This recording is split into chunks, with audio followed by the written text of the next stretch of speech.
जन्माला आलेल्या प्रत्येक माणसाचं जन्माला येण्यामागं काही ना काहीतरी कारण असतं, पण ते कारण जन्माला आल्या आल्या लगेच नाही समजत आणि काळानुसार त्या व्यक्तीला स्वतःबद्दल समजायला लागतं आणि एक वेळ अशी येते त्या व्यक्तीला समजतं की आपला जन्म साडीमध्ये मांडी घालून कसे बसणार हेच मी आज इथे सांगणार आहे, याच्यासाठी झालाय. नमस्कार मित्रांनो, माझं नाव भूषण मंडलिक. स्वागत तुमचं आपल्या नवीन व्हिडिओमध्ये. इकडून तिकडून खालीहून वरच्याकडून माझ्या गुळगुळीत टाकल्यासोबत नुसतं स्वागतच स्वागत आहे. तर अशाच पद्धतीने मित्रांनो आज आपण जाणून घेणार आहोत करिश्माताईंबद्दल. पण करिश्माताई मला फक्त करिश्माताई नाही तर कुदरत का करिश्मा वाटतात. करिश्माताईंचा जन्म माहित नाही कोणत्या सालामध्ये झाला, पण जे काही होतं ते चांगल्यासाठी होतं मित्रांनो, असं म्हणून आपण पुढे निघायचं. करिश्माताईंना त्यांच्या वयाच्या माहित नाही किताव्या वर्षी, पण त्यांना हे मात्र नक्की समजलं की आपला जन्म साडीमध्ये मांडी घालून कसं बसायचं हे सांगण्यासाठी झालाय. कदाचित या आधी जगातील सर्व बायका उभ्यानेच मांडी घालून खाली बसत होत्या, पण करिश्माताईंनी हे धोरण हाती घेतलं आणि जगातील सर्व बायकांचे डोळे बुबुळासकट उघडून दिले आणि साडीमध्ये मांडी घालून खाली कसं बसायचं हे आम्हाला शिकवलं. आणि ताई इथेच नाही थांबल्या, तर ताईंनी आम्हाला साडी नेसून अंगण कसे सारवायचे, how to pack pallu on hair bun, sari नेसून सायकल कशी चालवायची हे देखील ताईंनी आम्हाला शिकवले. आणि त्याच्यानंतर आमचे आयुष्य एकदम सुरळीत झाले. मी नम्रपणे ताईंचे आभार मानते. बघा, मान्य मला मित्रांनो, प्रत्येक स्त्रीचं साडी सोबत काहीतरी एक नातं असतं, पण करिश्माताईंचं आहे ना कदाचित रक्ताचं नातं आहे मित्रांनो, असं मला वाटतं. ज्या ठिकाणी साडीचा काही संबंध नाही राहत त्या ठिकाणी पण ताईंना साडीच दाखवायची राहते. आता या व्हिडिओचा टायटल बघा, साडी नेसून हेल्मेट कसे वापरायचे, काही संबंध आहे का? जसे ते लुगडे, पातळ, नऊवारी, सहावारी, वन पीस, घागरा, पंजाबी ड्रेस हे सगळे घालून जसे ते वापरले जाईल तसेच ते साडी नेसूनही वापरले जाणार. त्यात विशिष्ट असे साडीचे नेमके कौतुक तरी काय आणि ताईंचे हेल्मेटचे फायदे तुम्ही एकदा ऐका. तर हेल्मेट वेअर केल्याचे खूप सारे फायदे आहेत. ते म्हणजे स्किन छान राहते, डोकं छान राहतं, केस छान राहतं. स्किन छान राहते, केस छान राहतात, डोकं छान राहण्याचं काय लॉजिक? आणि ठीक आहे, काही ना काहीतरी तर असेल, पण मग ताई त्याच्यासाठी तुमच्याकडे डोकं असणं पण तर गरजेचं आहे ना. आणि मुळात हेल्मेटचा जो महत्वाचा फायदा, ऍक्सिडेंट झाल्यावरती डोक्याला न होणारी इजा, तो फायदा गेला का धडाच्या.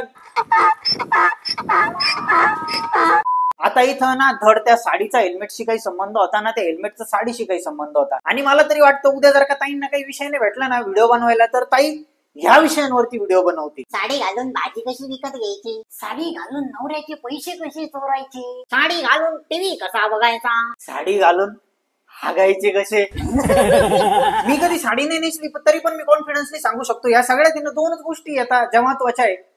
त्या निर्या का मिऱ्या काय म्हणतात त्या अशा मध्ये खोचायच्या, पदर असा पाठीमागून असा आतमध्ये टक करायचा. नाही म्हणजे बाकी आता तुम्ही काही पण म्हणा, जर का ताई साडी घालून मांडी कसं बसायचं या विषयावरती नाही म्हणजे बाकी तुम्ही काही म्हणा. आता जर का ताई साडीमध्ये मांडी घालून कसं बसायचं हे जर का ताई याच्यावरती व्हिडिओ बनवू शकतं, तर ताईंनी माझा शेवटचा मुद्दा पण जरा मनावरती घ्या, साडी घालून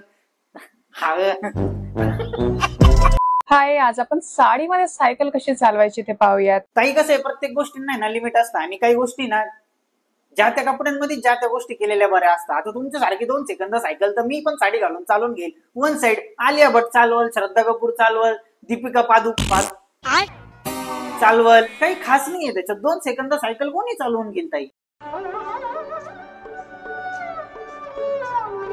थोडीशी जर का वाऱ्याची झुळूक आली, जर का तो प्रकार त्या चैनीत अटकला तर थोबडावरती पडाल ताई, ते अजिबात बरं दिसत नाही. आणि जर का तुम्हाला एवढीच हौस असेल तर मी तर म्हणतो तुम्ही जिम मध्ये जा, जागेवरती उभे राहते त्या सायकली दोन दोन दोन दोन लागल तेवढा किलोमीटर मी तर म्हणतो डायरेक्ट वन साइड चंद्रावरती निघून जा मावशी तुम्ही. आणि आपणही छान दिसतो. ते छान फक्त तुम्हाला दिसतंय ताई, आम्हाला दिसताना ते हिरवं बघा सायकल चालू राहिला असं वाटतं. आवडे अशी येण्यासारखी का वागायला लागली, तुझी तब्येत बरी आहे ना काय आवडे. एक मिनिट, साडी नेसून बस मध्ये कसे काढायचे. मुझे अपने घर जाना है, मुझे घर जाना है.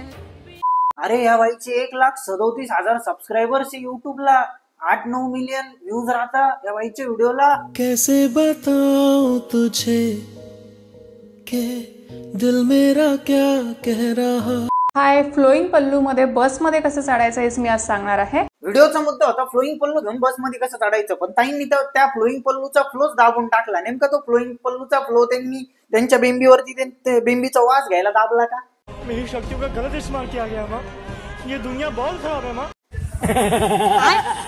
पहिल्यांदा आपली बेस्ट फ्रेंड म्हणजे आपली पर्स सांभाळा. बरं, ताईंच्या म्हणण्यानुसार जर का बेस्ट फ्रेंड पर्स असेल तर आजपर्यंत आम्हा पुरुषांना तूच माझा बेस्ट फ्रेंड आहे असं म्हणून चुत्यात का काढण्यात आलं. ताई मला या प्रश्नाचं माझं उत्तर द्या. कदाचित ह्या जन्मात तुमच्याकडून ते शक्य नाहीये, असू द्या, आपसे ना हो पाएगा. ताई, एक तर मी ना आज तुम्हाला शिकवतो मुद्द्यावरती व्हिडिओ कशी बनवायची. आंघोळ न करता अंडरपॅन्ट कशी बदलायची. सगळ्यात आधी एक अंडरपॅन्ट घ्यायची, धुतलेली नसेल तरीही चालेल. एक अंडरपॅन्ट घ्यायची, संडासात जायचं, आतून कडी लावायची, आधीची काढायची जी आपण नंतरून घेऊन आलोय ती घालायची. त्याच्यानंतरून संडासातून बाहेर निघताना संडासात पाणी सोडायला विसरायचं नाही, जेणेकरून घरच्यांना वाटेल की आपण सू करत होतो आणि आता अचानक बाहेर आलो. व्हिडिओ आवडली असेल तर लाईक करा आणि चॅनलला सबस्क्राईब करा. हा असतो ताई मुद्दा. बघा आता यात मी कुठं पण मुद्दा सोडला का ताई? मुद्दा मी सोडलाच नाही. आंघोळ न करता अंडरपॅन्ट कशी, मध्ये मी लाख काही सांगल, मुद्दा नाही सोडायचा. हाय, बाईकच्या मागे साडीमध्ये स्कूटीवर कसं बसायचं? बाईकच्या मागे साडीमध्ये स्कूटीवर कसं बसायचं? ताई, एक तर तुम्ही ठरवून घ्या नेमकी बाईक आहे का स्कूटी आहे, नेमकं तुम्हाला बसायचं कुठे. व्हिडिओत तुम्ही स्कूटी दाखवू राहिले, सुरुवातीला बोलताना तुम्ही बाईकच्या मागे स्कूटीवर साडीमध्ये कसं. यह बात सिर्फ एक बार समझाई जाती है बस. भेंडी लॉजिकची आई बहीण अशा प्रकारचा एखादा अवॉर्ड जर का आला ना, तो सगळ्यात आधी नाही या ताईच्या पदरात पडल. कोण म्हणतं साडीमध्ये घरकाम जमत नाही? कोणीच नाही. जगातली मी लिहून देतो, जगातली अशी कोणतीच बाई नाही जिला साडीत घरकाम जमत नाही. ताई, तुम्ही युट्यूबचा आणि इंस्टाग्रामचा वापर फक्त तुमच्या व्हिडिओ अपलोड करण्यासाठी नका करू, तर त्याच्यावरती बघा काय चाललंय.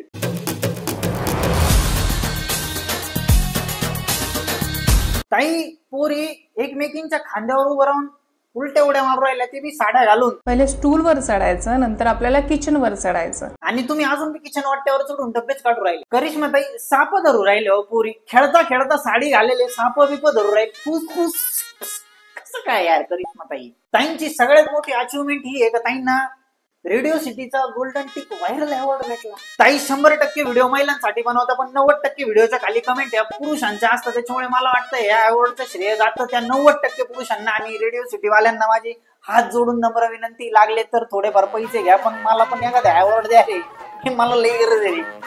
जाऊ दे, मरू दे, जाऊ, ज्याला जे करायचं त्यांनी ते करा, आपल्याला काय घेणं.